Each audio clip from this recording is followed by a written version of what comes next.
Hello दोस्त। BPSC प्राथमिक शिक्षक में मैथ और रीजनिंग का फॉर्मेट क्या होगा, किस तरीका का क्वेश्चंस होंगे, ऑप्शन कैसा होगा और इसका जो है लेवल क्या होगा। ठीक है, ये बीपीएससी 68वीं में हाल ही में जो एग्ज़ाम हुआ उसमें पूछा गया था। इससे तो एक चीज़ स्पष्ट हो गया कि एडवांस बीपीएससी नहीं पूछती है। ठीक है, अब ये नहीं कि आप मैथ के नाम पे एडवांस बनाए जा रहे हैं तो इससे सिलेक्शन होगा नहीं होगा। ठीक है, तो चलिए ये देखते हैं क्वेश्चन कैसे बनता है। कहता है, पहला क्वेश्चन कह रहा है कि शब्द डायरी दे रखा है, इसके अक्षरों से कितने शब्द बनाए जा सकते हैं चाहे इसके अर्थ हो या न हो। सबसे पहले हम लोग देखते हैं कि कितने लेटर हैं, तो आप देख रहे हैं 5 है। उसमें देखा जाता है क्या लेटर रिपीट भी हुआ है, तो कोई सब लेटर जो है यूनिक है, कोई लेटर रिपीट नहीं हुआ है। तो इसको क्या करते हैं, फैक्टोरियल 5 कर देते हैं। अगर रिपीट हुआ रहता तो नीचे भागा कर देते हैं फैक्टोरियल 2 से, जितने रिपीट हुआ उतने 2 करते जाएंगे। ठीक है, रिपीट नहीं हुआ तो फैक्टोरियल 5 का मतलब क्या हुआ, 1 गुना 2 गुना 3 गुना 4 गुना 5। जब गुना करेंगे तो 2 3 6 6 24 24 24 पचे 120, कितना हो जाएगा 120। ठीक है, यानी ऑप्शन क्या होगा इसका, उपयुक्त में से कोई नहीं। समझ रहे हैं, आइए इधर देखते हैं। कहता है क्वेश्चन नंबर 34 कहता है, किसी कुट भाषा में यदि फास्टर को इतना लिखा जाता है, मोंक को इतना लिखा जाता है, तो गाइड को क्या लिखा जाएगा। सबसे पहले इस सब क्वेश्चन को बनाने के लिए हम लोग पहले लेटर लिख देते हैं, E F G H I J K L M N O P Q R S T U V W X Y Z। हम लेटर लिख दिए। आप जानते हैं कि A को 1 कहते हैं, B को 2, C को 3, D को 4, ऐसे ऐसे करते करते Z 26। ठीक है, आप जानते हैं कि टोटल 26 लेटर होते हैं। तो क्या किया है, फास्टर में जो F को क्या किया है, 22 लिखा है। इसका मतलब F अगर 6 है तो इसका उल्टा U, इसका कितना होता है 21, कितना होता है 21। यानी पहले वाले को उल्टा +1 लिखा है तो 21 + 1 कितना हो जाएगा, ये हो जाएगा 22। कितना हो जाएगा 22। उसके बाद दूसरे वाला को A को कितना लिखा है, दूसरे वाले को A को A का कितना स्थान है 1, A का स्थान क्या है 1। इससे पता क्या चला कि प्रत्येक एक को छोड़ के +1 कर रहा है। ठीक है, मतलब ये हुआ कि F का उल्टा U।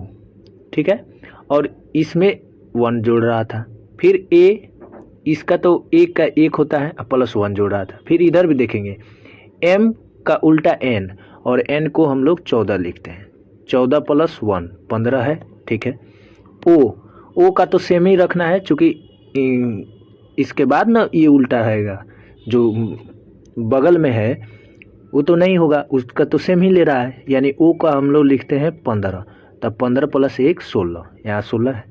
ठीक वैसे ही G, तो G का उल्टा क्या होता है, शुरू का तो उल्टा ले रहा है, तो शुरू का उल्टा G का उल्टा T है, तो T का हम लोग 20 लिखते हैं, यानी 20 हो जाएगा +1 तो जोड़ता है यानी 21।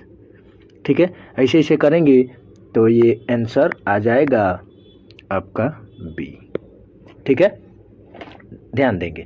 अब बताइए आप कि इस तरीका का अगर क्वेश्चन आ जाए तो कितने % लोग बना पाएंगे। ठीक है, अब आप देख सकते हैं, तब आप लोग कह रहे हैं कट ऑफ। चलिए इसको देखते हैं ज़रा, रीजनिंग।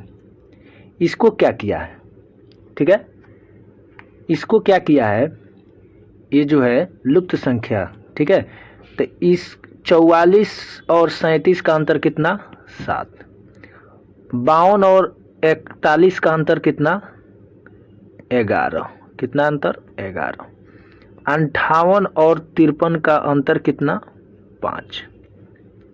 यहाँ देखिए इसी अंतर को 49 किया है, तो इससे ये करेंगे तो 7 से गुना करना पड़ेगा, फिर इसको ये करेंगे 35 लाने के लिए तो किससे गुना 7 से, तो जाहिर सी बात है ऊपर जब 7 से नीचे 7 से तो बीच वाला भी 7 से, ठीक है। तो क्या हो जाएगा 11 सत्ते 77। कितना आंसर हो जाएगा 77, ठीक है। इधर देखेंगे क्वेश्चन कह रहा है कि एक आयत का क्षेत्रफल 30 वर्ग सेंटीमीटर है और परिमाप जो है 26 सेंटीमीटर है, तो इसकी भुजा क्या हो, ठीक है। तब देखिए आप जानते हैं कि क्षेत्रफल L गुना B बराबर कितना होता है 30। अब परिमाप होता है 2 into L plus B into 26, ठीक है। इसे कट गया, कितना हुआ 13। तो L प्लस B बराबर 13। अब ऑप्शन देखेंगे, ऑप्शन अगर देखेंगे यहाँ जो है 10 और 3, 10 3 30 हो गया, ठीक है। अब इधर देखेंगे चूँकि ये कट गया तो L प्लस B बराबर कितना हुआ 13, 13 हुआ ना। अब देखिए तो यहाँ देखिए 10 में 3 से गुना कीजिएगा तो 30 हो गया, और 10 आप प्लस 3 जोड़िएगा तो 13 हो गया। दोनों फुलफिल कर रहा है, इसका मतलब क्या होगा, इसका मतलब आंसर ए होगा। अब इसी को आप बनाइएगा तो बनाते रह जाइएगा। जैसे इसको क्या करेंगे, L प्लस B बराबर 13 आ गया। अब इसी को L बराबर मान लेंगे 13 माइनस B, ठीक है। अब इक्वेशन पर बनाएंगे तो ये गुणनखंड जो निकाला जाता है ना द्विघात समीकरण, तो उस टाइप से बनेगा, ठीक है। आइए इसमें 2 चीज़ लगेंगे, खैर आइए नेक्स्ट देखते हैं इसको कैसे बनाया है, ठीक है। ये कह रहा है पैटर्न का जो है अनुसरण करते हुए ज्ञात कीजिए। इसको क्या किया है, सबसे पहले इसका अंतर निकालिए 5, इसका अंतर 12, इसका अंतर 30, इसका अंतर 56, इसका अंतर 130, ठीक है। अब किया क्या है, ये 5 को क्या किया है 2 का स्क्वायर प्लस 1, इसको क्या किया है 3 का स्क्वायर प्लस 3, इसको किया है 5 का स्क्वायर प्लस 5, इसको किया है 7 का स्क्वायर प्लस 7, इसको क्या किया है जो है 11 का स्क्वायर प्लस 9, ठीक है। इधर आप देख रहे हैं कि लगातार जो है अभाज्य संख्या का स्क्वायर हो रहा है, ठीक है। ये यहाँ क्या देख रहे हैं कि लगातार 2 बढ़ रहा है, ठीक है। तो आगे क्या होगा, तो लगातार अभाज्य संख्या क्या होगा, तो 13 हो जाएगा, 13 का स्क्वायर होगा ना जी। उसके बाद प्लस 2 जुटेगा ना, तो 2 जब जोड़िएगा तो कितना होगा 9, इधर 7 है 9 है फिर 9 फिर 2 जुड़िएगा 11, ठीक है। तो 13 का स्क्वायर कीजिएगा तो 169 प्लस 11, 169 प्लस 11 कितना होगा, आपको हो जाएगा 180, ठीक है। और 180 में ये जब जोड़ेंगे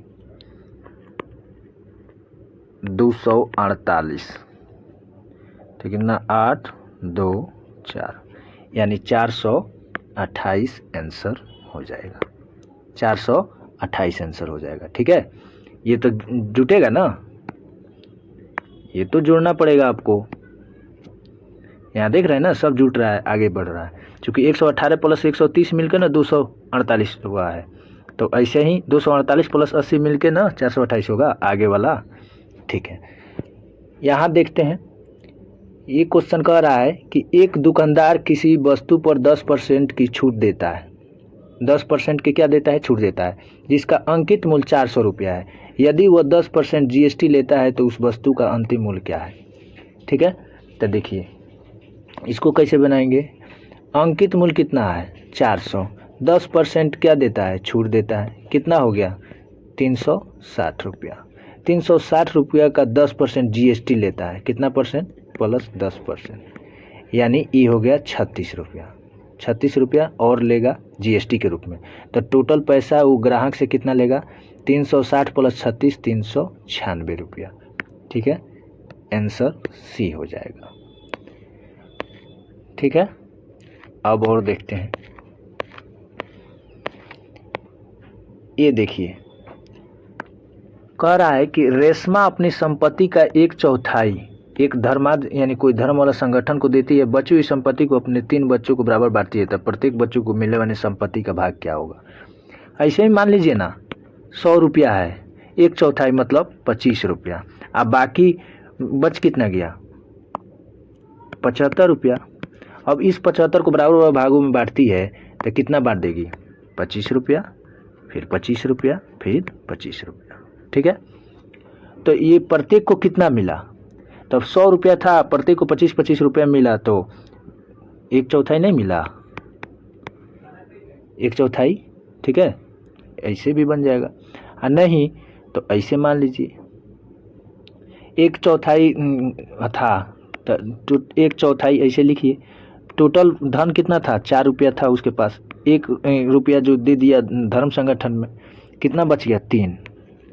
ठीक है, तो 3 बटा कितना बच गया, 4, 3/4 ना हुआ। और 3/4 को बराबर भागों में बांटेगी तो कितना बटेगी, 1/4 आप प्लस 1/4 आप प्लस 1/4।